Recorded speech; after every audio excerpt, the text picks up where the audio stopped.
I guess as an artist,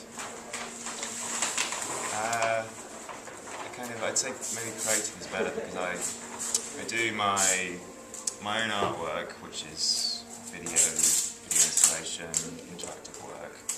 Then I also do I'm really into my music and that comes through my sound side of my work, so I do music videos, live projections, and website design as well. So I like to do a whole broad range. I'm in my third year at Norwich University of Arts.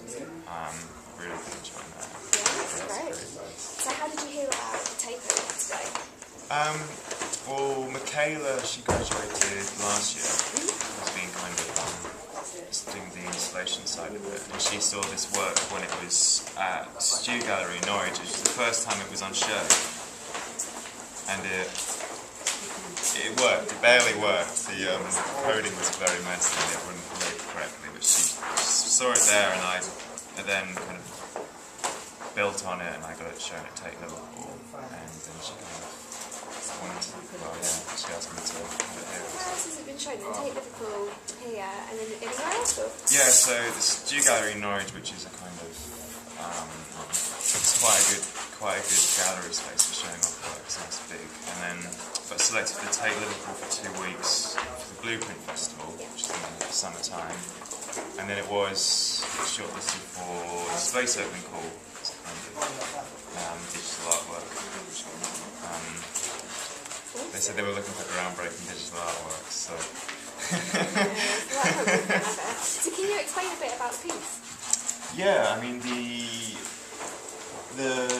aim of the game is to kind of reach the horizon, and it begins with you kind of navigating through it, and through your interactions the horizon kind of breaks down and becomes more disparate and distorted and further away, kind of playing on the idea of how your aspirations or dreams seem to constantly move or something, and they are in a sense unattainable, just like the horizon is.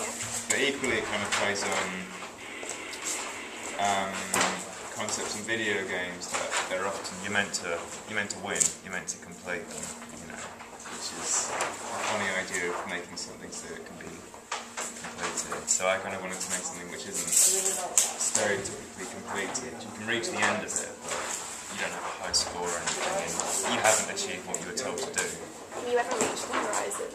No. It's a big part of your practice. So. Yeah, it's kind of done work before, which is actually I think it probably is quite big, because one of my I've done work with before is like I saw a piece a couple of months ago and said, oh, this is your first piece which hasn't used video games in it or something. So I've done video work before where I've taken scenes from it and turned it into different videos. So you might know the famous GoldenEye game. Did you ever play it? Well, you know in James Bond where they have the opening scene where the blood comes down after they get shot? Yeah. This video game from the 90s used to use that, so whenever you die, blood comes down from the screen, so I made a continuously blood coming down big installation. Just repeating that and playing around with that. And I've done interactive stuff before, kind of where you famous kind of video games being done. You'd see the cartridge and then you'd try and play it, but I'd mess around with the signal and stuff so you can't see it, so it's then, you're not meant to complete it, you're just meant to enjoy what you're doing. And then this was my kind of first proper thing. In a kind of finished formalised. Yeah, in a fully finished in that kind of interactive piece. I've learned a lot from it in terms of design of how you make something for someone to interact with, because you've got to keep on giving people visual cues or kind of feedback to their interaction, playing around with it. And I've done another work like this which I'm still building on. Not all of my, so I did an interactive series before, which was, as I said, taking other video games. This is my other kind of... So yeah, I've done a couple, but when I say video games, I used to take the imagery from them. Yeah.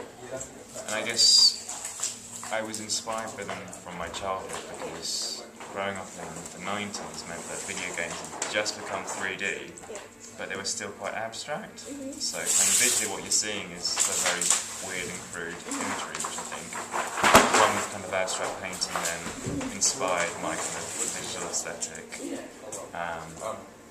But they're not all interactive. I like to have separate parts of my practice. So there's the video installations, the interactive video, and I'm kind of doing some more sculptural kind of hybrid stuff. So.